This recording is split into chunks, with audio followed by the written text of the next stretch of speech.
그 히브리서를 보면 뭐 뜬금없이 제사장 얘기가 나왔다가 또 멜기세덱 얘기가 나왔다가 막 혼란스러워 보입니다. 그러나 가만히 들여다보면 신약 성경에서 히브리서만큼 논리적으로 이렇게 잘 이해될 수 있는 그런 말들로 기록된 성경도 없을 만큼 굉장히 조직적으로 잘 만들어 놓았다고 할 수 있는 성경이 이제 히브리서입니다. 그래서 히브리서는 어렵게 보면 굉장히 어려운데 또 쉽게 보면 아주 쉽게 이렇게 풀리는 부분들이 많은 그런 성경이라고 할 수 있습니다.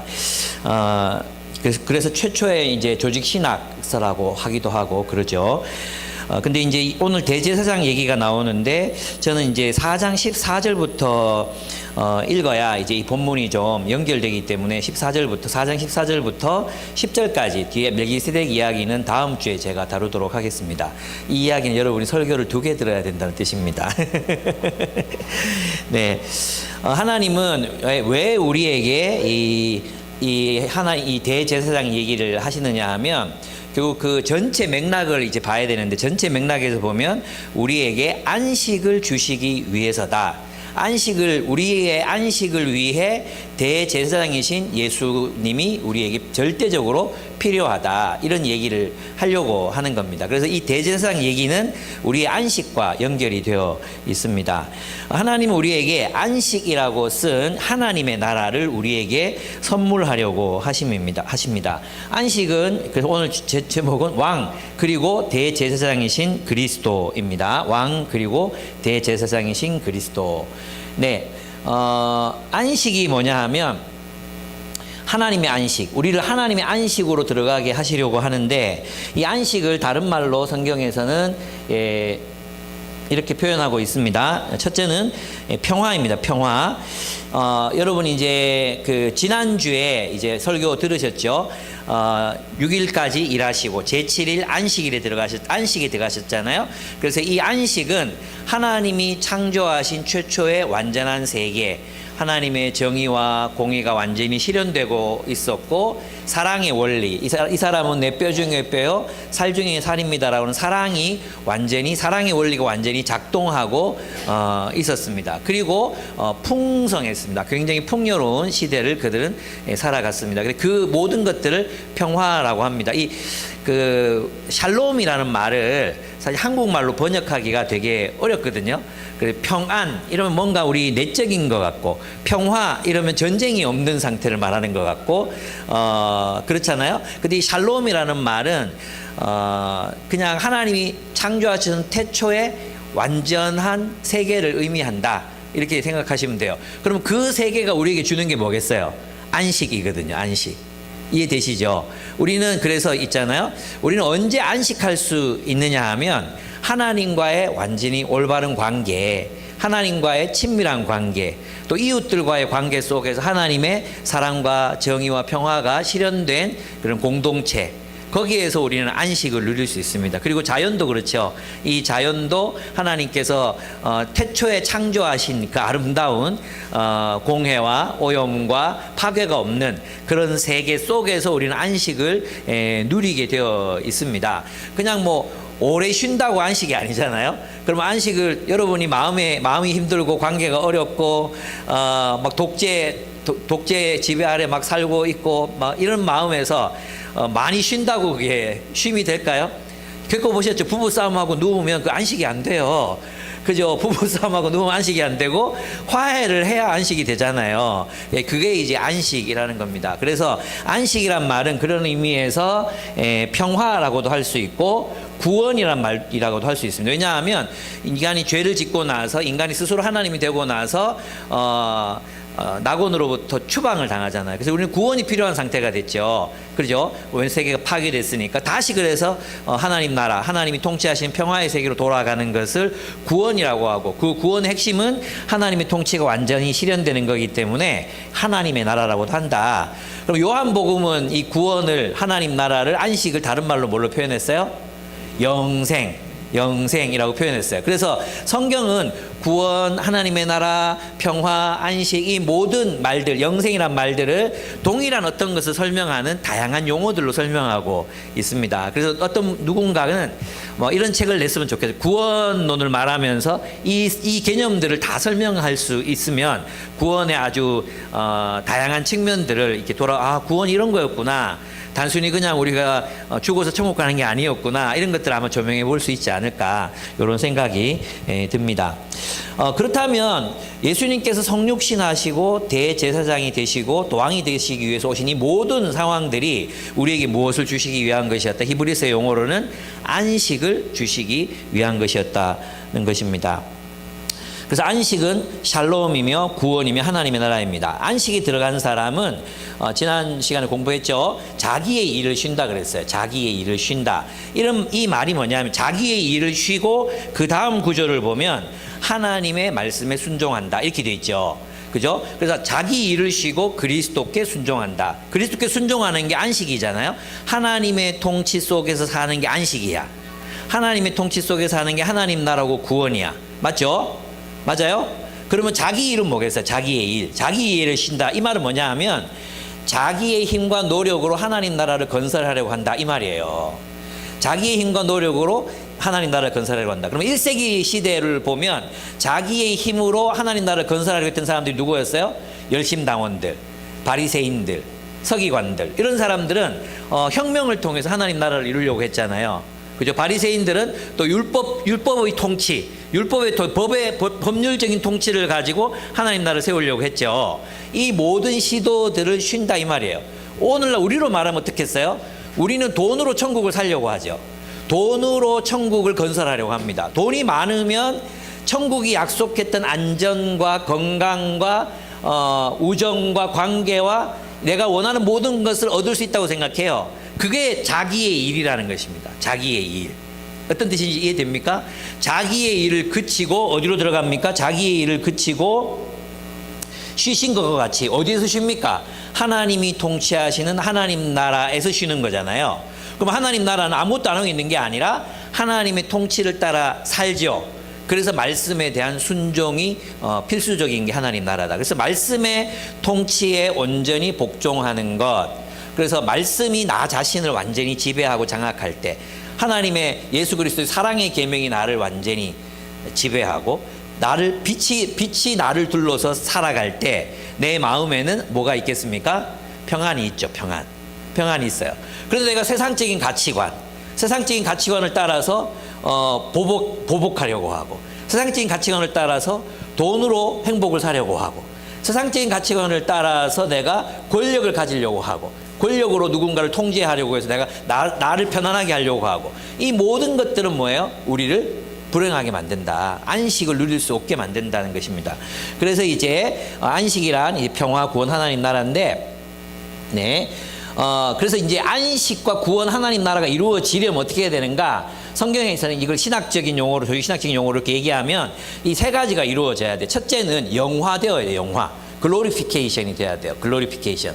이게 뭐라 그랬으면 하나님의 영광과 합일한 상태를 말하는 거죠. 그래서 하나님과 나와의 관계에서 내가 하나님의 성품을 완전히 받아들여서 하나님의 성품이 내 성품이 되고 하나님의 빛이 내 빛이 되고 하나님의 진리가 내 가치관과 생각이 되고 하나님의 말씀을 따라 실천하고 하나님의 말씀이 나의 지혜가 되고 온통 하나님으로 가득한 상태, 하나님과 온전히 합일한 상태. 이거 동방정교에서는 신화라고 얘기했거든요. 하나님처럼 되어가는 상태. 근데 우리 기독교 개신교에서 영화라고 얘기했어요. 하나님의 영광에 들어가는 상태, 하나님의 영광과 하나가 되는. 언젠가 종말의 날 주님이 다시 오시는 날 우리가 여기에 들어가게 될 것입니다. 이 말은 우리의 전 인격이 하나님의 통치와 하나님의 말씀과 예수 그리스도의 인격과 그분의 은혜와 진리 속에 거하게 될 때 내 안에 뭐가 이루어져요?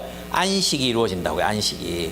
그래서 안식이라는 건 누가 나한테 잘해주고 못해주고 하고 상관이 있어요. 이따가 좀 얘기해 상관은 좀 있는데 가장 중요한 내 내면의 어떤 자유, 내 내면의 자유, 내 영혼의 자유. 또 이런 상태 있잖아요. 아무도 미워하지 않고 그 무엇에도 집착하지 않고 염려하거나 근심하지 않고 이렇게 정말 평안 가운데 예수님처럼 평안 가운데 가룟 유다가 배신을 했지만 여전히 그를 사랑하고, 그죠? 그런 어떤 그 평화, 그 샬롬의 상태로 가려면 어떻게 해야 됩니까? 영화되어야 돼. 하나님의 영광, 예수 그리스도의 그 인격, 예수 그리스도와 우리가 하나가 될 때 이제 이 일이 이루어지는 거죠. 우리는 거기에 지금 막 도달하기 위해서 달려가고 있습니다. 그래서 요 상태가 이루어져야 우리가 안식이 우리에게 있다. 안식이 있다. 근데 이게 안 되면 안식이 없는 거죠. 그래서 우리는 하나님의 말씀에 순종하려고 하고 사랑의 계명에 순종하려고 해. 근데 사랑의 계명에 순종하려고 하고 용서, 희생, 섬김 이걸 선택하려고 하니까 그러면 자아가 소멸될 것 같잖아요. 그럼 내가 죽을 것 같잖아요. 그래서 이걸 선택을 잘 안 해. 우리의 생존 자아는 발버둥을 쳐. 아, 저렇게 하면 죽는다고. 왜 우리 명은이 수영 가르칠 때 그랬거든요. 수영을 가르치는데 이렇게 처음에 이렇게 들어가지고 물에 이렇게 놓잖아요. 놓으면 아주 어릴 때 그러면 야, 너 고개를 뒤로 젖히면 뜬다고. 아빠를 믿어. 고개를 뒤로 젖히면 떠. 진짜 뜬다니까. 아빠 봐. 그럼 시범도 보여줬어. 그리고 얘를 물에 딱 놓고 이제 고개를 뒤로 젖혀봐. 이러는데 절대로 안 젖혀.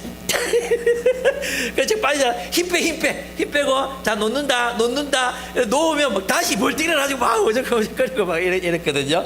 그게 뭐가 없는 거예요? 믿음이 없는 거지. 믿음이 없으니까 물에 못 뜨잖아요. 그것처럼 예수님께서 우리가 세상을 물에서 떠서 수영하면서 자유롭게 살라고 우리를 가르쳐. 우리는 자꾸 힘을 주는 거야. 이게 자기 일인 거야. 자기 일. 자기의 생각, 자기의 판단, 자기의 믿음으로 천국, 하나님이 주시겠다고 약속하신 것을 자기가 얻으려고 하는데 못한다 이거예요. 예수님 말씀 믿어야지. 그래서 말씀 따라서 살아보는 거예요. 그래서 살면서 계속해서 성장해 가서 성화를 이루고 나중에는 그리스도와 같이 되는 거. 이게 우리의 비전이고, 예, 그렇죠. 그래서 여기 가까워지면 가까워져서 뭐가 없겠어요? 염려와 근심을 내려놓고, 그죠? 집착도 내려놓게 되고, 또 미운 사람도 점점 이제 삶에서 점점 없어지게 되고, 오직 이제 사랑으로만 가득한 상태.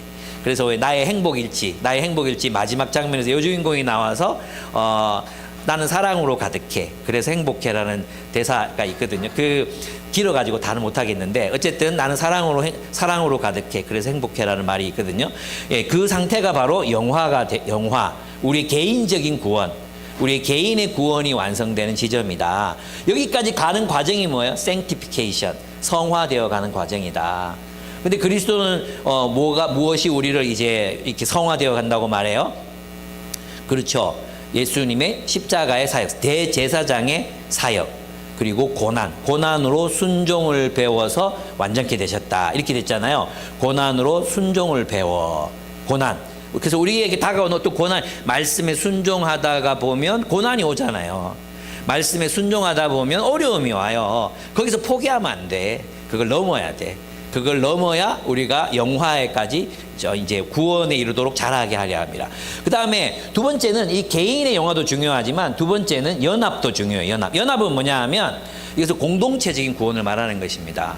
그러니까 우리 공동체가 그리스도의 말씀을 따라 서로 은혜와 진리 가운데서 거하고 서로를 뜨겁게 사랑하게 되면 우리 이 공동체의 영화가 이루어지겠죠. 그 공동체가 이룬 영화를 조직신앙 용어로 뭐라 그러냐 하면 연합이라 그래요. 유니온. 예수 그리스도와 온전히 하나 된 상태를 말하는 것입니다. 이 상태가 돼야 우리가 행복해지는 거예요. 예. 그래서 우리 안에 있는 서로 간의 그 차이, 또 서로 간의 오해, 또는 뭐 서로 용서하지 못하는 어떤 상처, 이런 것들이 생기잖아요. 이렇게 생기면 이걸 이제 극복하고 서로 하나가 되는 데까지 나아가야 된단 말이에요. 마치 부부처럼. 부부들은 오래 살다가 시간이 지나면 처음에는 막 찌지고 뽑고 싸우다가 이제 40이 넘어가면 포기할 거 포기하고 이 사람 내가 그냥 사랑해줘야지 이런 마음이 생기잖아요. 예. 안 되지. 근데 잘 안 되지. 그게 돼야 돼. 그게 돼서 우리의 관계가 뭐예요? 하나님의 통치 속에 완전히 들어갔을 때 그걸 연합이라고 부르는 거죠. 그래서 진짜 우리가 연합될 때 행복해져요. 우리 청소년 수련회 가가지고 물놀이도 하고 어제도 물놀이하고 막 그랬는데 작년 청소년 수련회와 올해 청소년 수련회 달랐던 점이 뭐냐 하면 작년 청소년 수련회는 조용했어요. 왜냐하면 안 친했어 서로. 그래가지고 방에 들어가면 전부 폰만 보고 있고 옆에 사람 누가 앉아도 아는 척도 안 하고 그랬어. 이번 수련회는 막 시끄러워가지고 밤 12시, 1시, 2시까지 막 마피아 게임하고 뭐 무슨 게임을 하는지 모르겠지만 막 그냥 놀았어요. 아, 우리가 이제 친해져 가고 있구나. 예, 여기까지 그죠. 요 행복하거든요. 물놀이 가서도 뭐 서로 담그고 뭐 침내 주면서 서로 행복해 하더라고요. 근데 요 단계 지나고 나면 이제 진짜 싸우는 거죠. 진짜 싸우는 단계가 나오잖아요. 그때 이제 진짜 우리가 그리스도의 명령에 순종할 것인가, 이제 그거 이제 가르쳐야죠. 그걸 극복해야 되죠. 거기서 멈추면 안 돼요. 우리는 있잖아요. 갈등 없는 상태를 평화라고 생각해요. 근데 갈등이 일어나지 않는 여러 가지 경우들이 있잖아요. 그죠? 한 명이 도망을 가든지, 아니면은 안 친하든지, 아니면 갈등이 생기기 전까지만 관계하고 있든지, 적당히 거리를 두고 있든지, 그럼 갈등 안 생기죠. 여러분 극장에서 영화 보면서 싸우는 사람 봤습니까? 물론 한 사람이 어떤 선을 침범했을 때 싸움이 나죠. 앞 좌석을 찬다든가 뭐 폰을 큰 소리를 받는다 이러면 안 되지. 근데 영화 보면서 서로 싸우는 일은 거의 없어요. 맞아요? 교회도 마찬가지죠. 우리가 예배 드리러 와서 한만 보고 있으면 뭐 갈등이 있겠습니까? 근데 우리는 그런 공동체가 아니잖아요. 예, 우리 서로의 사정을 알고 이제 한계도 알고 싸우고 다투게 됩니다. 또 오해도 하게 되고요. 그럼 어떻게 오해가 일어나면 야니 그 오해 다 풀어라. 그러면 오해였나? 내가 풀게 이러고 또 풀어야 되고 내가 네가 한 말 때문에 상처받았다. 아 그랬나? 진짜 미안하다. 내가 잘못했다. 노력할게. 근데 알지? 잘 안 바뀌는 거 알지? 애를 쓸 테니까 그때마다 얘기해줘. 그리고 또 바꿔가고. 그게 이제 우리가 이제 구원을 이루어가는, 영화에 이루어가는 방식이다. 그걸 연합이라고 한다. 근데 많은 한국 교회가 여기까지 못 가요. 특별히 강남 교회 이런 데 이제 가면 이런 관계 자체가 안 돼요. 그냥 예배만 드리죠. 예배만 드리지 이런 관계로 넘어가서 서로를 품어주고 사랑하고 넘어서려는 그런 시도들을 잘 안 한단 말이에요. 그러면 이제 이걸 못 누리는 거예요. 예. 우리는 여기서 좀 더 나가서 정말 깊은 연합에까지 들어가 봤으면 좋겠다. 오늘 한국 교회가 과연 여기에 도달하는 교회가 몇 개가 있을까? 그러면 이제 또 여기 어디로 가냐 하면 기쁨의 교회만 참된 교회다. 기쁨의 교회만 구원이 있다. 이러면 이단이 되는 거예요. 이단. 이렇게 되는 건데, 저는 이제 많은 대형 교회들을 이렇게 만나잖아요. 만나면 어떡하지? 이런 생각부터 안 드는. 과연 이런 성경에서 힘써 너희 구원을 이루라, 이 말을 현실적으로 알아듣는 사람들이 과연 몇 명이나 있을까? 이게 뭘까? 우리도 안 되는데 뭐 이런 생각이 들 때가 좀 있어서 그렇긴 합니다. 하여튼 연합, 요게 돼야 이제 안식이 있다. 그죠? 그 다음에 마지막으로 새 창조입니다. 온 우주가 하나님의 말씀으로 새롭게 창조됨으로 완성되는 것. 이걸 기다립니다. 그러니까 있잖아요. 하나님이 온 우주를 완전체로 탁 만드신 건 아니었어요. 왜냐하면 하나님이 인간에게 명령을 주시잖아요. 지금 놀라운 명령을 주시는데 뭐냐면 생육하고 번성하라, 땅에 충만하라, 땅을 정복하라 그래요. 땅을 정복하라는 말은 뭐냐 하면 여기 창세기에서 말하는 정복하라는 군사적인 용어가 아니거든요. 그렇게 정복하라는 게 아니라 하나님의 뜻이 실현되지 않고 있는 자연, 하나님의 뜻이 실현되지 않고 있는 공동체에 하나님의 통치로 말미암는 평화, 샬롬을 가져다 주라, 이 말이에요. 무슨 뜻인지 아시겠죠? 그래서 무질서하고 여전히 악의 잔존으로 남아있는 영역들을 하나님의 통치와 하나님의 빛으로 그것을 비추고 정복해가라, 하나님의 통치를 따라 살아가도록 하라, 이 말이거든요. 왜 그러냐 하면 여러분, 천사가 타락해서 악마가 됐다고 생각하잖아요, 기독교는. 그죠? 근데 악마의 존재가 여전히 있잖아요. 하나님이 창조하신 세계였는데 사탄이, 뱀이 와가지고 하와를 유혹하잖아요. 맞아요? 그러면 악이 있었어요, 없어요? 악이 있잖아. 악이 존재하죠. 제가 지금 성경에 없는 얘기하는 거 아니죠? 그죠? 그러니까 사람에게 내린 명령이 무엇이었는가 하면 불완전하다. 너희가 살아가는 세계는 불완전하니까 내가 무질서에서 질서를 창조해낸 것처럼, 내가 어둠에서 빛을 창조한 것처럼, 내가 무에서 유를 창조해낸 것처럼, 내가 어글리한 것에서 뷰티풀한 이 세계를 창조해낸 것처럼 너희가 나를 본받아서 아름답고 정의롭고 순수하고 평화로운 세계를 건설해 가라. 이런 명령이 정복하라는 명령인 거예요. 파괴하라는 게 아니고. 아시겠죠? 그런데 그 마지막 날까지 남겨져 있었던 악의 잔존이 하나님의 새 창조의 날에 완성된다. 이게 우리가 바라보는 소망인 것입니다. 오케이? 예. 그럼 이게 완전히 이루어지는 것이 뭐예요? 안식에 들어가는 것이다. 이 안식에 들어가기를 힘쓰라. 그럼 이제 마지막 요건 우리가 할 수 없잖아. 요건 우리가 할 수 없지만 그래도 이제 뭐 약간은 할 수 있겠죠. 뭐 환경 운동을 한다든지 자연을 좀 더 지키고 보호하는 한다든지 이런 걸 할 수 있겠지만 요거는 좀 이제 아무리 절제를 해도 이게 힘들어요. 그죠? 언젠가는 또 어떻게 될지 모르겠지만 어쨌든 영화와 연합을 우리가 해 나가야 되는 그런 부분이라고 할 수 있습니다. 그래서 여러분들이 그리스도에 좀 더 닮아 있다면 아무래도 우리의 마음에는 더 큰 샬롬이 우리를 지배할 것이고 우리의 관계 속에도 하나님의 샬롬이 지배하고 우리의 공동체 속에 하나님의 샬롬이 지배할 때 우리는 어떻게 됩니까? 하나님의 안식을 누릴 수 있다. 그래서 많이 잔다고 안식이 되는 게 아니고 우리의 마음이 하나님의 통치를 받아야 되고 뭐 맨날 하여튼 그런 거 있잖아요. 예, 관계 안 한다고 편한 게 아니고 관계를 오히려 더 적극적으로 선하고 사랑이 충만한 관계로 만들어 갈 때 거기에 안식이 있다. 그래서 안식일이 모이는 이유는 뭐냐 하면 그런 걸 연습하는 거죠. 여기 와서 그걸 누리는 거죠. 우리 공동체로 모여서 하나님과의 관계를 회복하고 서로 간에 세상에서 막 이렇게 계급 차이, 인종 차별 또는 뭐 재산 때문에 나오는 그런 어떤 힘듦 뭐 이런 것들을 뭐 겪고 살다가 여기 와서는 서로가 서로를 정말 한 인간으로 존중하고 서로를 사랑하는 있는 모습 그대로를 사랑하는 사람들이 모여서 여기서 내가 가면 쓰지 않아도 되고 내가 여기서는 잘 사는 것처럼 애쓰지 않아도 되고 그죠? 나를 받아주고 사랑하고 용서하는 이 선한 사람들과 함께 안식을 누리는 날이 바로 주일이라고 할 수 있습니다. 네. 근데 이렇게 되면 여기 가야 되는데 이게 쉽겠어요? 이게 하나님 말씀의 통치를 완전히 받아야 되잖아요. 그래서 그 많이 배웠죠. 동양의 명상은 자기를 비우는 거라, 비우는 거. 그죠? 공으로 만드는 거죠. 근데 우리 기독교적 영성은 뭐예요? 하나님으로 채우는 거거든요. 성령으로 채우고 하나님의 말씀으로 채우는 거. 그죠? 그 말씀으로 채워야 되는데 그 말씀 앞에 서면 우리가 어떤 일이 일어나느냐? 요게 이제 나옵니다. 이 본문이 요겁니다. 요거 4장 12절부터 13절까지 나오는 얘기예요. 하나님의 말씀은 이건 하나님 말씀에 대한 능력인 것 같은데 가만히 듣다 보면 이 말을 하는 이유는 뭐냐 하면 말씀 앞에 선 우리들의 상태는 절망적이다 이 얘기예요. 무슨 말인지 아시겠어요? 아직 잘 모르겠어요? 예, 한 번 더 봅시다. 하나님의 말씀은 살아있고 힘이 있어서 어떤 양날 칼보다도 더 날카롭습니다. 하나님 말씀은 위험합니다. 하나님 말씀은 위험해요. 양날 칼이래요. 그래서 사람 속을 꿰뚫어 혼과 영을 갈라내고 관절과 골수를 갈라놓기까지 하며 축축축 마음에 품은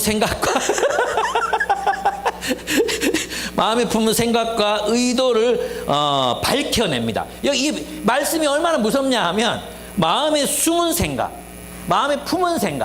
표현 안 했어.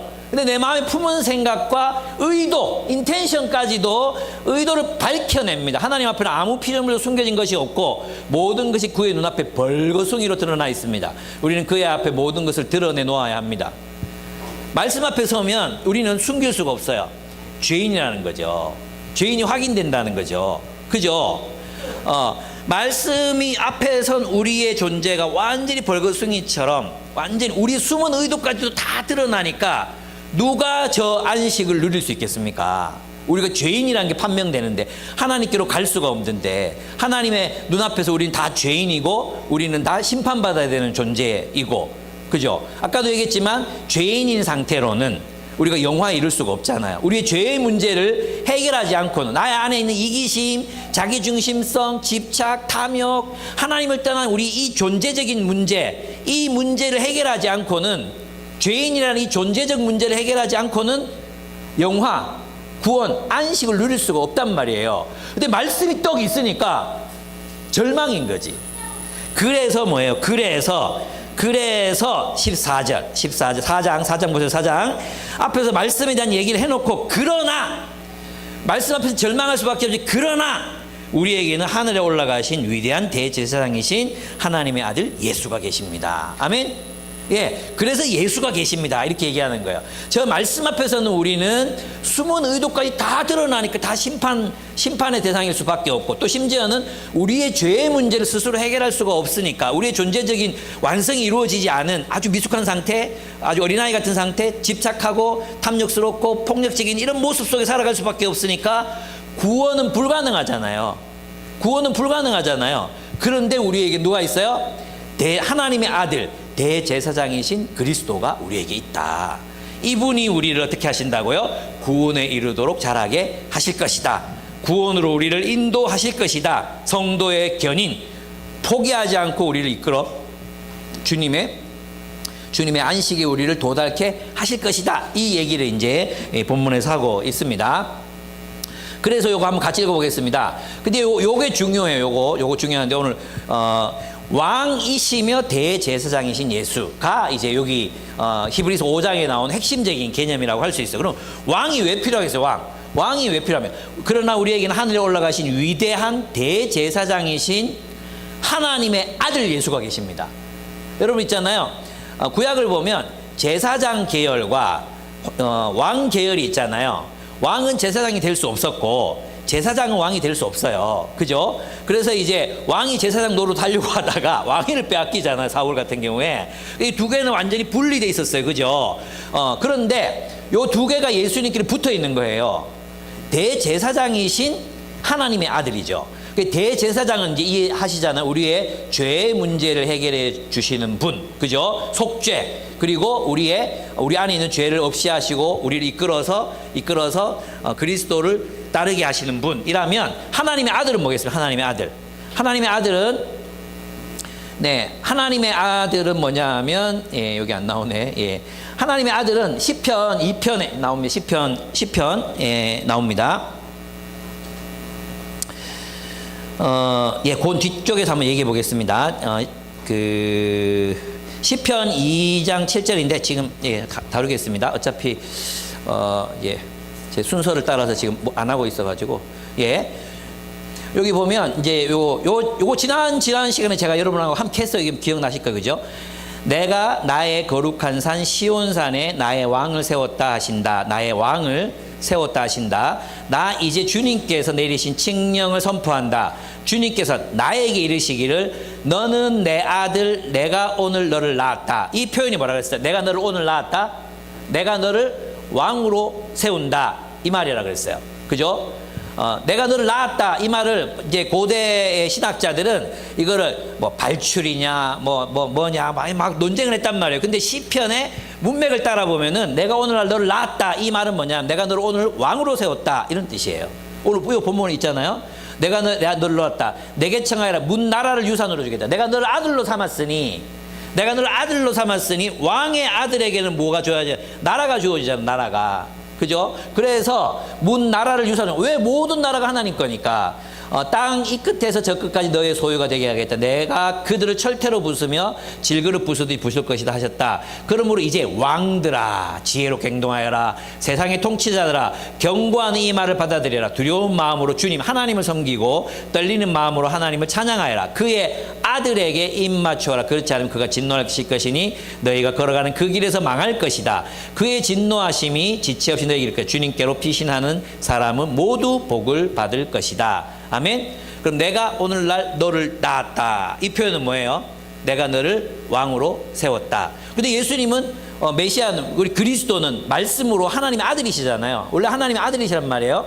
근데 여기서 내가 오늘 너를 낳았다. 이 말은 뭐냐 하면 사람들의 대표자로서 너를 왕으로 세웠다. 이 말이에요. 하나님 나라의 백성을 다스리는 왕으로 너를 세웠다. 이 말이에요. 그러니까 원래 하나님의 아들이세요. 원래. 제 말 이해하고 있습니까? 예, 원래 하나님 말씀이잖아요. 말씀. 하나님 아들이시잖아요. 아들이신데 여기서 하나님 내가 오늘 너를 낳았다. 이 표현은 뭐냐 하면 내가 너를 인간 왕으로 너를 세우고 너를 나의 왕이 계승자로 삼았다. 이 말이란 말이에요. 그래서 요 말이 어디로 가냐 하면 너는 내 아들이라는 말을 하나님께서 언제 하시냐? 바로 요때 하시는 거예요. 요때. 침례 받고 올라오실 때, 요때 하시는 거예요. 한번 읽어볼게요. 그때 예수께서 요한의 세례를 받으시러 갈릴리를 따라 요단강 요한을 찾아가셨다. 그러나 요한은 내가 선생님께 세례를 받아야 할 터인데 선생님께서 내게 오셨습니까? 하고 말하면서 말렸다. 예수께서 그에게 말씀하셨다. 지금은 그렇게 하도록 하십시오. 이렇게 하여 우리가 모든 의를 이루는 것이 옳습니다. 지금 예수님은 왜 침례를 받으시냐 하면 사람들의 모든 죄악을 짊어지시고 그 사람들과 동일시 되셔서 사람들의 대표로 침례를 받으시는 거예요. 그 사람들과 함께 요한의 침례를 받으시는 거예요. 그제서 요한이 허락했다. 예수께서 침례를 받으시고 곧 물에서 올라오셨다. 이 말은 뭐냐 하면 이제 새로운 세계, 하나님의 아들이 통치하는 세계가 열리는데 그는 하나님의 영이 비둘기같이 내려와 자기 위에 오는 것을 보셨다. 성령이 임하시면 여기 우리 이사야에서 봤죠? 성령이 임하시면 하나님께서 내게 기름을 부으사 성령을 부어주시면 어떻게 하신다 그랬어요? 가난한 자, 포로는 자, 눈먼 자, 눌린 자에게 자유를 선포하게 하시고 그랬죠. 성령이 임한다는 것은 하나님이 그를 메시아로 세우신다는 뜻이에요. 맞아요? 하나님이 그를 메시아로 세우신다. 비둘기 성령이 임하셨죠. 성령이 임하셨다는 것은 너는 이제 왕이다 이런 뜻이에요. 구약 성경에 예언된 메시아 왕이다 이런 뜻이에요. 바로 그때 주님께서 뭐라고 하죠? 그리고 하늘에서 소리가 나기를 같이 한번 읽어볼까요? 시작. 이는 내가 사랑하는 아들이다. 내가 그를 좋아한다 하셨다. 그는 내 사랑하는 아들이다. 시편에 내가 오늘날 너를 낳았고 얘기하셨죠. 그래서 이때 오늘날 낳았다 이 표현은 뭐냐 하면 예수께서 메시아로 예수님이 메시아라는 사실 하나님이 인정하셨다. 누구를? 인간 예수를. 성육신하신 인간의 대표인 예수를 이 말이에요. 아시겠죠? 네. 그렇습니다. 네.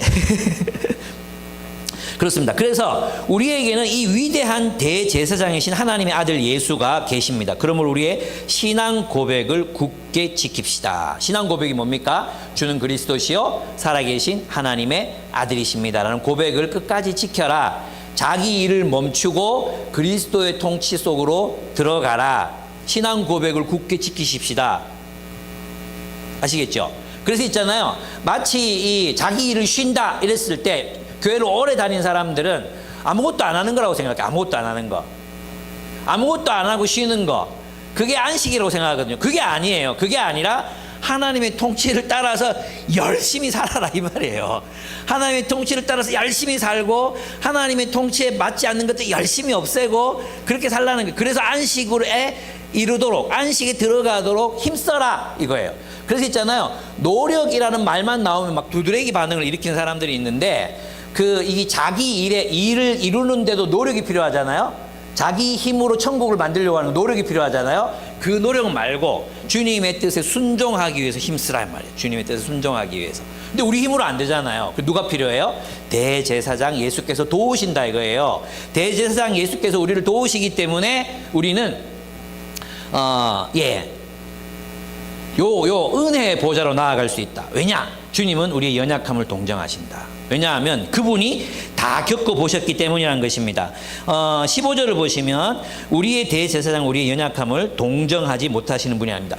여러분들이 지금 경악하실 필요가 아직 한 30분 지났는데 이제 아직 5장도 안 들어왔잖아요. 그래가지고 여러분이 좀 긴장하실 수 있는데 뒤에는 짧아요. 요거 이해되면 뒤에는 짧으니까 너무 긴장하지 마시고 금방 끝나니까 들으시면 됩니다. 여기 요 본문에 보시면 이제 우리의 연약함을 동정하지 못하시는 분이 아니십니다. 그는 모든 점에서 우리와 마찬가지로 시험을 받으셨지만 죄는 없으십니다. 이랬어요. 그러니까 있잖아요. 예수님 우리는 이렇게 생각하거든. 예수님이니까 죄를 안 지었겠지. 우리 이렇게 생각해 자꾸.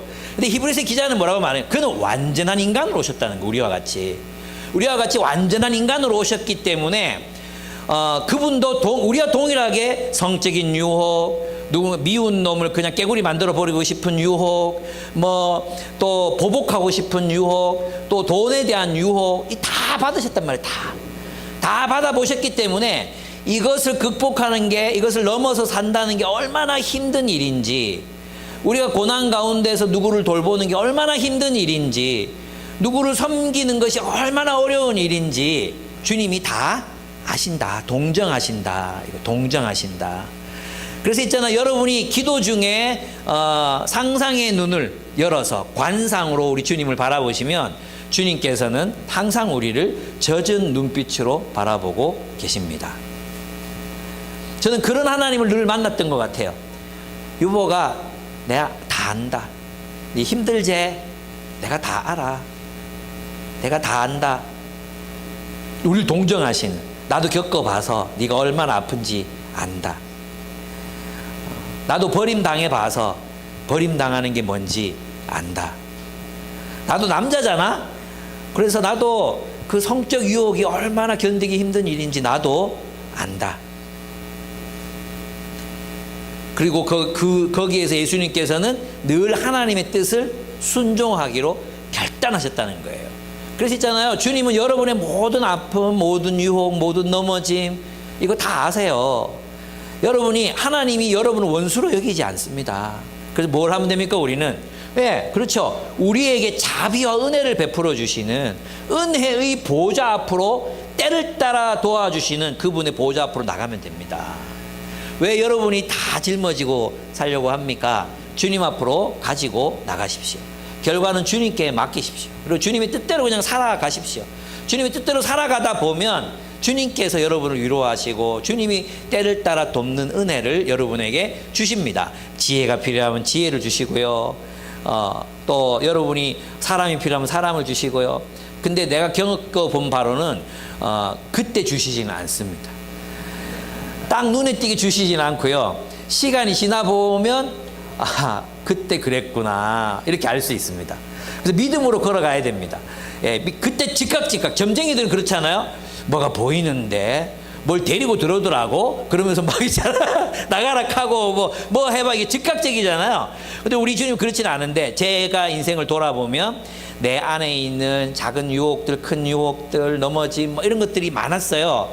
근데 그때 있잖아, 진짜 막 자동차 유리 두드려가면서 기도하고, 하나님 왜 나한테 이런 어떤 해결해 주시지 않습니까? 내 문제를 좀 가져가 주십시오. 막 그러고 막 손이 막 터질 정도로 막 그렇게 막 소리 지르고 막 하나님께 기도했고 그랬던 거 있었거든요. 하나님 내 기도 진짜 안 들으시는 것 같고 막 그럴 때가 있었어요. 숟가락으로 막 집어넣어가 막 파내고 싶고 막 이럴 때도 있고, 막 이 부분 없었으면 좋겠고, 막 이 기억은 사라졌으면 좋겠고, 그런 거 여러분 없습니까? 여러분 진짜 착하게 살았나 보다. 나는 그런 게 너무 많았는데, 근데 그때는 있잖아, 몰랐어요. 그때는 몰랐는데 그 과정을 또 넘어지면서도 계속 순종하기를 선택하고, 넘어지면서 또 하나님을 선택하고, 그렇죠. 실수하면서 또 하나님을 선택하고, 이렇게 걸어왔는데 지금 이렇게 돌아보면 사라졌어. 내게서 사라졌어요. 예. 제가 자유하고 충만하고 풍성하게 살고 있는 걸 발견해요. 예. 그렇다고 뭐 완전히 다 된 건 아니에요. 그죠? 나이가 들어가면서 있잖아요. 이 왜 그 얘기 들어봤죠? 뇌 회로가 점점 쓰던 대로 써가지고 굵어진다고. 그래서 있잖아, 리스판스가 안 되고, 리스판스, 다양한 선택의 가능성들을 가지고 하나를 선택해야 되는데 리액션이 되는 거예요. 자꾸만 리액션이. 그래 보면 우리 10대들도 벌써 리액션이 되는 애들 많거든요. 그래가지고 잘 안 고쳐져.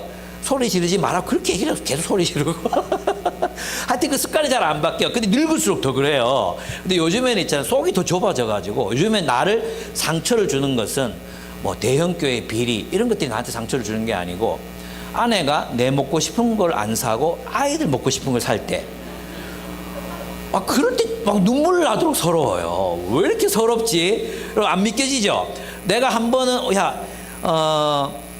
그래 매기 매운탕 먹으러 가자 했는데 애들 그거 못 먹는다고 하고 애들 데리고 막 딴 데 가는 거야. 막 그럴 때 있잖아요. 알았다 하고 따라가는데 서러움이 그렇게 내 가슴을 적실 수가 없습니다. 여러분 이런 거 있잖아요. 늙으면 이렇게 돼요. 또 있잖아요. 뭐 내가 내 딴에는 막 열심히 뭔가를 해가지고 막 이렇게 기여를 했다고 생각하는데 그걸 전혀 알아주지 않을 때 있잖아요. 그때 또 막 인정 욕구가 막 7살짜리 인정 욕구처럼 막 이게 막 올라옵니다. 막 올라. 왜 안 알아주지? 왜 못 알아주지? 뭐 이런 게 있잖아요. 예. 저 뒤에 최고급 커피를 갖다 놨는데 왜 아무도 반응을 안 하지? 뭐 이런 거 있잖아. 나이가 들수록 이게 자꾸 굳어지는 거야. 그래서 우리가 해야 되는 게 뭐냐 하면, 살던 대로 살면 안 되고, 이렇게 말했지만 하나님의 말씀에 비추어서 새로운 습관을 계속 훈련을 해야 새로운 삶의 가능성이 열리는 거죠. 무슨 말인지 아시겠죠? 그렇게 하려면 우리가 이제 첫 번째 해야 되는 게 뭡니까? 말씀 앞에서 자기를 봐야 돼. 아까 날성검, 양날이 날성검 앞에서 자기를 보고 그 다음에 어디로 가야 돼요? 대제사장이신 예수께로 가야 되는 거예요. 근데 대부분 사람들의 특징이 뭐냐? 지가 나쁜 놈인지를 몰라. 이게 문제야. 내가 10대들 가르쳐 보면 분명히 지가 잘못했대. 지가 잘못했어. 근데 계속 싸워. 근데 둘 다 똑같은 놈이야. 근데 둘 다 정의를 부르짖거든. 둘 다 정의를 부르짖어. 지가 잘못했다, 내가 옳았다고. 둘 다 그래. 근데 내가 볼 때 똑같은 놈이야. 똑같은 짓을 하고 있어. 근데 모르는 거 안 보이는 거예요. 그게 안 보여.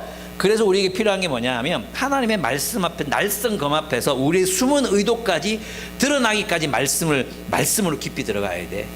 내가 얼마나 어글리한 존재인지, 내가 얼마나 왜곡되고 일그러진 존재인지 이게 비춰야지 누구를 찾아요? 대제사장 예수님께 갈 마음이 생기는 거지. 근데 전부 다 지가 옳다고 생각하고 살아가는 거죠. 그게 뭡니까? 결국 그게 지옥을 만들었잖아요. 내가 기준이다, 내가 진리다, 내가 법이다 하고 만들어간 세상이 노아와 그의 폭력의 시대, 포악의 시대였잖아요. 근데 우리가 이걸 자꾸 까먹는다니까. 말씀 앞에서 내가 얼마나 못된 놈이고, 내가 얼마나 이기적인 놈이고, 내가 얼마나 참 왜곡된 생각을 가지고 있는지, 내가 얼마나 잘 삐지는지, 내가 얼마나 연약한지, 이걸 말씀 앞에서 발견해야 돼.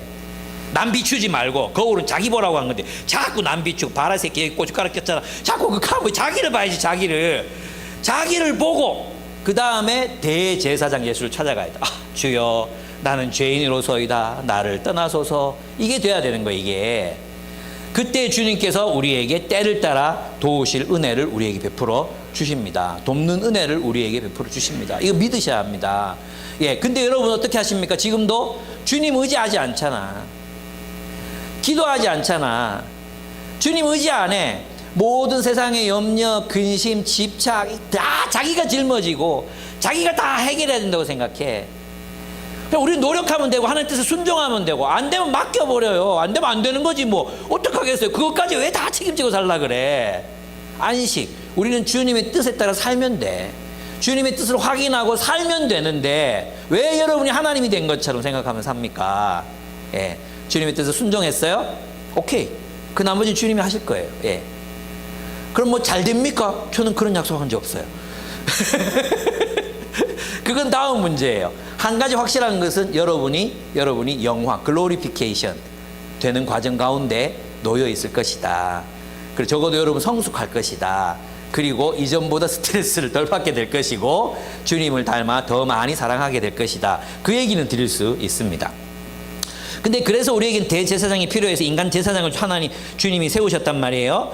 근데 이 각 대제사장들은 5장 1절 중요한데, 각 대제사장은 사람들 가운데서 뽑혀서 하나님과 관계되는 일에 임명받았습니다. 여기서 핵심적인 단어가 뭘까요? 이 문장에서 가장 핵심적인 단어를 찾으라. 단어 세 글자를 찾아라. 답을 다 가르쳐줬어. 세 글자를 찾아라. 뭐예요? 내 얼굴에 이 구절이 없는데. 예, 본문을 보세요. 세 글자. 뽑혀서 일까요? 아니면 사람들 가운데서. 이 말이 중요한 거예요. 사람들. 그러니까 대제사장은 누구에게서 뽑았다는 거예요? 사람들 중에 뽑았다. 신들 모아놓고 뽑은 게 아니다 하는 겁니다. 사람들 중에 뽑았다. 그러니까 뭐예요? 흠결이 있다, 죄가 있다. 대제사장들도 죄를 짓고 자기 중심적으로 행동할 때가 있고 그렇다는 겁니다. 그래서 뭐가 필요합니까? 다른 사람들이 예물과 속죄 희생 제사를 드려요. 용서하고 하나님을 예배하는 삶, 하나님을 섬기는 삶, 하나님 섬기는 삶을 훈련하죠. 그러나 2절, 그는 자기도 연약함에 휘말려 있으므로 그릇된 길을 가는 무지한 사람들을 너그러이 대할 수 있습니다. 이렇게 얘기했어요. 저는 이 부분이 참 중요하다고 생각합니다. 대제사장, 오늘날로 말하면 누굽니까?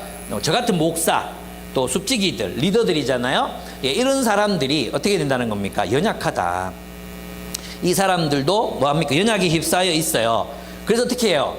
젠틀리하게 사람들을 대한다는 거예요. 젠틀리하게. 예. 왜냐하면 자기의 죄성을 알면 타인을 대할 때 젠틀해질 수밖에 없어요. 예. 안 그렇겠습니까? 그죠? 근데 젠틀하게 못 대하는 이유가 뭐예요? 나는 완전하고 너는 죄인이야. 그죠? 거기서 가혹해지는 거죠. 왜 이런 걸 해결을 못해? 이런 거잖아. 왜 이런 죄를 지어? 왜 중독되고 그래? 왜 뭐에 빠져? 왜 못 헤어나오는 거야? 이렇게 되는 거예요. 근데 있잖아요. 저는 제가 오랫동안 이제 목회자로 살면서 제가 겪는 건 뭐냐 하면 우리 안에 죄성이 있잖아요. 용암 있죠, 용암 부글부글 끓잖아요. 어디로 튀어나옵니까? 약한 집안을 뚫고 튀어나오죠. 그죠? 약한 집안을 뚫고 튀어나오는데 그 양이 다를 수는 있어요. 그러나 분명한 건 뭐예요? 안에 있는 용암이 튀어나온다는 거예요. 부글부글 튀어나온다는 거예요. 그죠? 여러분 있잖아요. 어떤 사람은 교만은 죄가 아니라고 생각해요. 남들 쉽게 심판하고 판단하고 이건 죄로 생각 안 해. 근데 어떤 사람에게는 있잖아요. 음란, 중독 이런 거는 막 억수로 큰 죄야. 억수로 큰 죄. 근데 남 미워하는 것, 남 미워하는 거 용서하지 않는 것, 뭐가 더 큰 죄입니까, 여러분? 뭐가 더 큰 죄입니까? 성경에 뭐라 그랬습니까? 여러분 있잖아요. 예수님께서 바리새인들이 와가지고 나는 저 죄인들처럼 뭐 여인들 저 죄인들처럼 뭐도 안 하고 뭐도 안 했습니다 했잖아요. 실제로 바리새인들은요 그 당대에 가장 의로운 자들이었어요. 예, 11조 했죠. 가난한 사람들 위해서 구제도 했죠. 그리고 정말 열심히 이렇게 기도했죠. 이스라엘 회복을 위해서 기도했죠. 거기다가 여자들 쳐다보면 음란해진다고 막 눈 가리고 다니다가 막 넘어지고 피투성이 되고 막 이래 살았죠. 나는 그렇게 못 살 것 같거든요. 진짜 거룩을 위해서 애쓰던 사람이었어요. 그랬는데 세리가 기도하고 갔을 때 하나님 앞에서 의로워진 자가 누구였습니까? 세리였어요. 예수님은 세리와 창기들을 의롭다 하시고 바리새인과 서기관들을 정죄하셨습니다.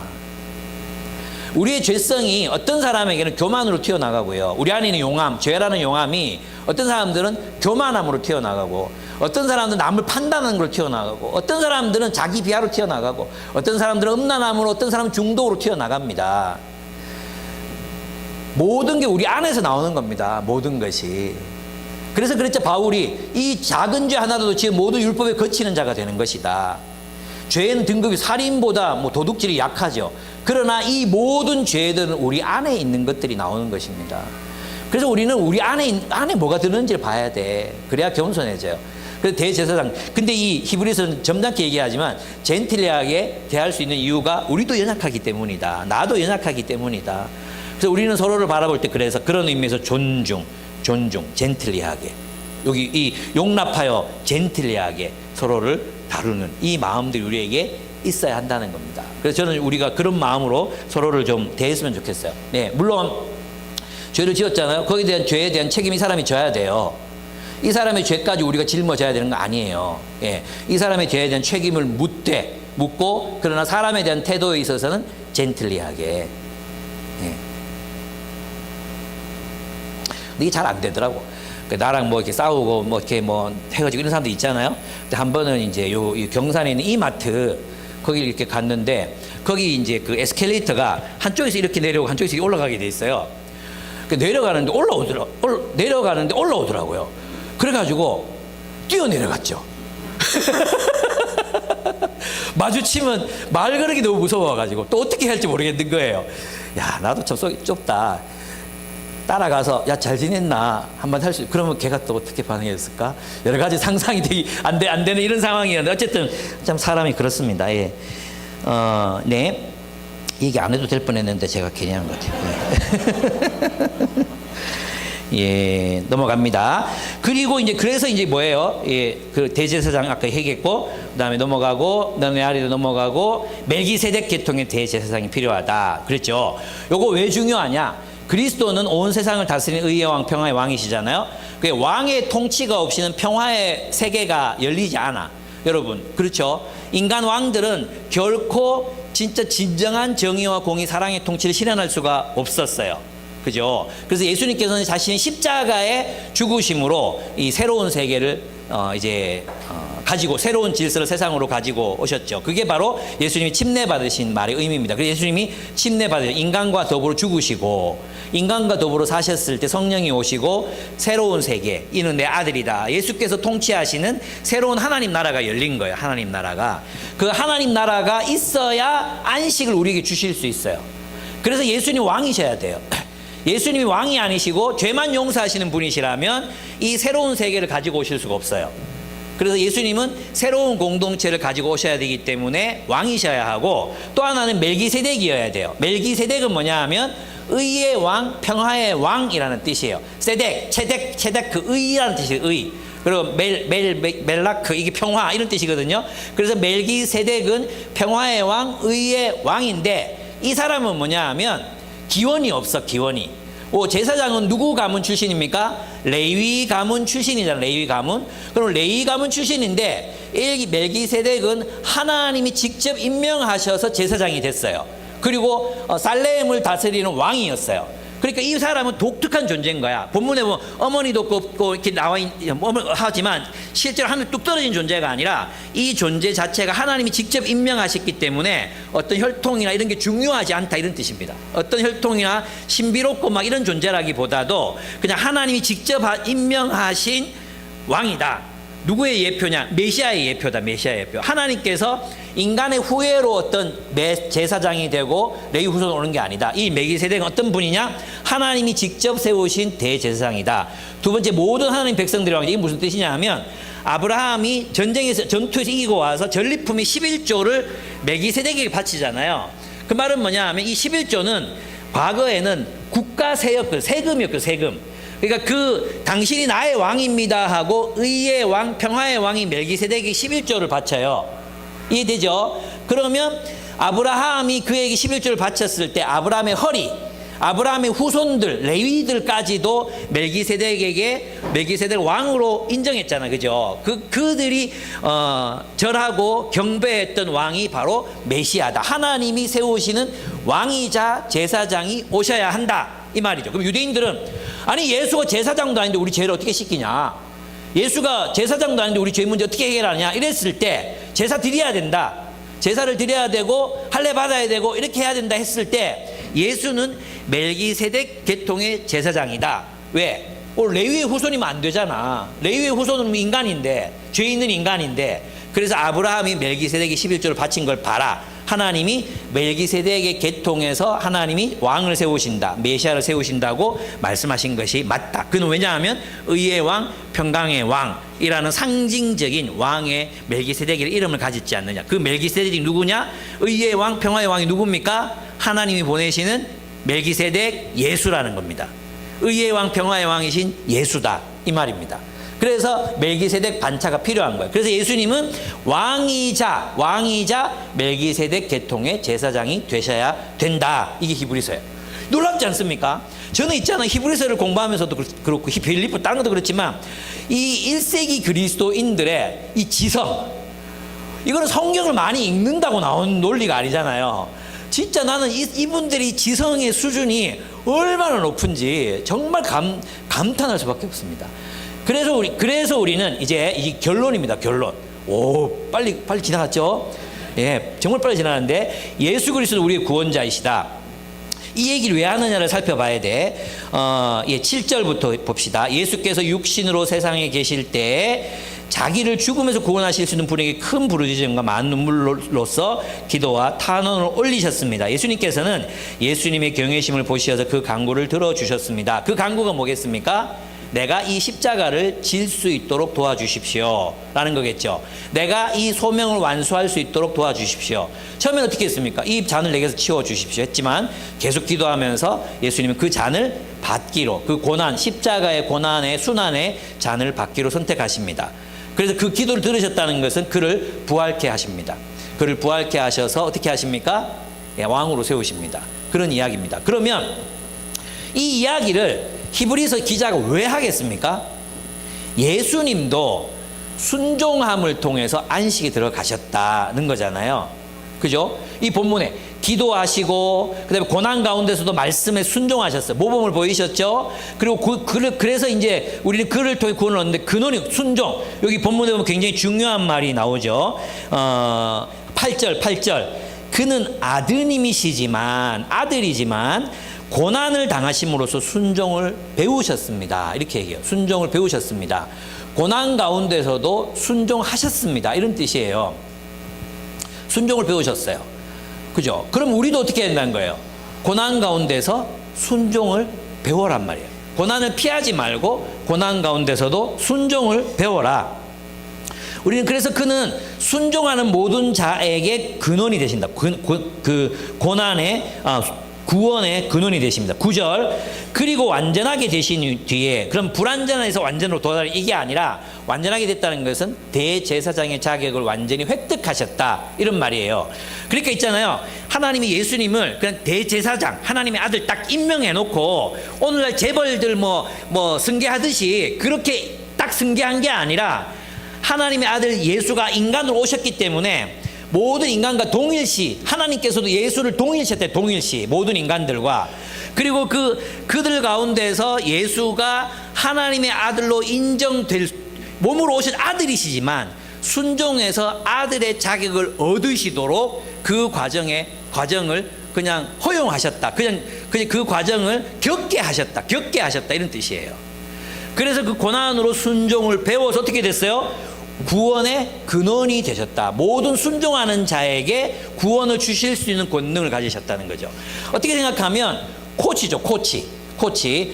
그래서 있잖아요, 구원이라는 것이 단순히 어떤 영적인 의미에서의 구원이 아니라 이 땅에서 우리 스스로가 우리가 하나님과의 관계에서 하나님의 안식을 향해서 가는 그 과정 모두를 예수님께서 이미 겪으셨고, 그를 따르는 우리들을 그 고난 가운데서 우리를 이끄셔서 어떻게 해요? 영화에 이르기까지, 안식이 도달할 때까지 우리를 인도하시고, 그리고 힘을 공급해 주시고 모범을 보여주시고 우리를 이끌어 가실 대제사장, 그는 우리를 멜기세덱 관찰하고 마지막 절에 보면 나옵니다. 하나님께서 멜기세덱의 계통을 따라 대제사장으로 임명을 받으셨습니다. 우리를 곁에서 도우신다. 우리의 죄를 없이 하시고 우리를 훈련하셔서 영화에 이르기까지, 안식에 도달할 때까지 우리를 이끄시는 분이 바로 예수다.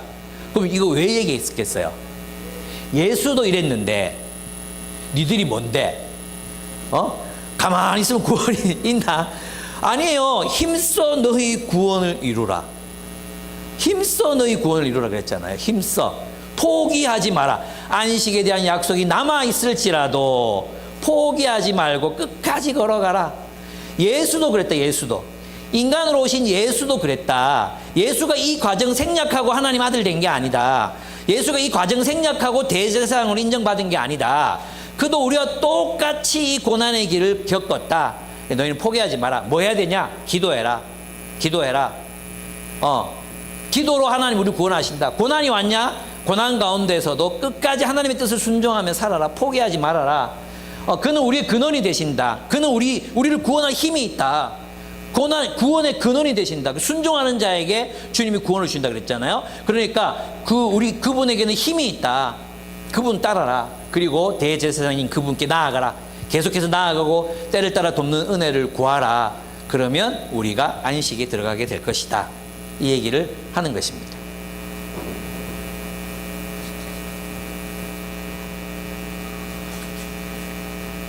그렇습니다. 여러분, 우리는 우리가 살아가는 이 세상에서 고난의 가치를 이제 폄하합니다. 근데 우리는 그 고난을 겪고 더 주님처럼, 그 고난이 오면, 고난이 막 오잖아요. 우리 예수님 말씀 따라 사는데 고난이 막 와. 이 고난이 꼭 복음 전하다가 뭐 멸시당하고 이것만 고난이 아니라 하나님의 말씀을 순종하려고 하면 힘들어요. 누구 용서하는 게 쉽습니까? 섬기는 게 쉽습니까? 희생하는 게 쉽습니까? 안 그렇잖아요. 여러분 부부 생활 보면 알잖아요. 그죠? 얼마나 어렵습니까? 근데 그게 다 고난이라는 거예요. 고난. 그 고난 가운데서도 주님의 말씀 따라 살아라. 근데 너희 반드시 실패한다. 그때마다 보좌로 나아가라. 보좌로 나아가서 돕는 은혜를 구해라. 너희에게 안식이 너희에게 있을 것이다. 여러분 있잖아요. 우리는 하도 자본주의 훈련을 많이 받아가지고 이렇게 하면 하나님이 너희를 복 주실 것이다. 이렇게 하면 하나님이 너희들에게 보다 나은 어떤 결과물을 주실 것이다. 여기 익숙해져 있잖아. 그죠? 너희 자식들이 뭐 서울대를 갈 것이다. 그러면 우리 진짜 헌신할 것 같아. 우리 모두가 얼마나 그래서 아마 그렇게 말하는 교회들 헌신도가 높은 이유가 그런 것 같아요. 근데 있잖아, 우리는 완전히 다른 길을 걷잖아요. 우리의 참된 복락, 그것은 안식이 들어가는 거거든. 안식에 들어가려면 말씀의 통치 속으로 들어가야 되는데, 이 통치는 우리들에게 고난을 겪고 완성되어 가는 과정들이 있어야만 이루어지는 거잖아요. 그죠? 그래서 여러분, 이 길을 가기를 포기하지 말고, 안식에 들어갈 약속이 그들에게 남아 있을지라도 들어가지 못했던 것들을 기억하고 끝까지 그리스도의 길을 걷기를 포기하지 말아라.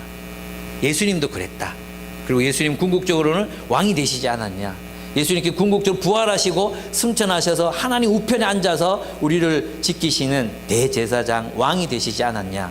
하나님이 너희를 그렇게 만드실 것이다. 하나님이 너희에게 약속하신 구원, 하나님이 너희에게 약속하신 안식과 평화를 너희에게 주실 것이다. 그러므로 여기에서 멈추지 말아라. 포기하지 말아라. 킥보잉 해라. 주님이 우리에게 격려하시는 말씀으로 들으셨으면 좋겠습니다. 여러분, 우리에게는 예수님이 계십니다.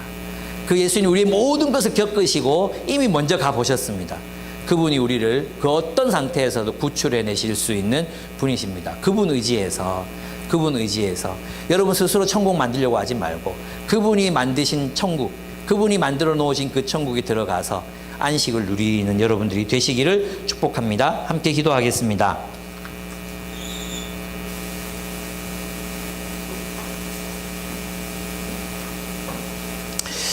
네, 하나님 우리에게 주시고자 하시는 것은 안식인데, 저는 그래서 여기서 말씀이 정말 중요한 것 같아요. 말씀이 나를 보게 해서 내가 얼마나 안식에서 멀리 있는지, 내 영혼, 내 내면, 내 지성, 지혜, 내 모든 관계들, 이것들이 얼마나 안식 가운데서 먼지, 말씀이 나를 좀 비추게 했으면 좋겠다. 하나님, 말씀으로 나를 비추어 주십시오. 그래서 내가 왜 안식을 누리며 살지 못하는지, 주님의 그 평화와 샬롬을 누리며 살지 못하는지 보게 해 주십시오. 그리고는 순종했으면 좋겠어요. 순종. 네. 내 본성을 꺾고 주님의 말씀에 순종하는 것이 죽기보다 힘들지만 나는 주님의 말씀을 선택합니다. 그래서 그것이 습관이 되면, 그것이 새로운 습관이 되면 우리는 안식으로 더 가까이 나아가게 되는 것 같습니다. 저는 우리 모두가 그런 안식을 누렸으면 좋겠습니다. 집착, 후회, 죄책감, 비용서, 비은혜, 무정함, 이런 것들이 우리를 지배하고 있다면 하나님의 말씀과 그 은혜가 나를 가득 채워 주십시오. 빛이 내 안에서 가득하게 해주시고 주님의 사랑의 성품이 나를 풍성하게 채워주시고 안식을 누리게 해주십시오. 내가 맺는 모든 관계 속에 이 평안이 있게 하여 주십시오. 내가 주님의 말씀을 따라 순종함으로 평안케 하여 주십시오. 우리 공동체 안에 이 평화가 우리를 지배하게 해 주십시오. 이렇게 좀 기도하면서 나아가도록 하겠습니다. 기도하겠습니다.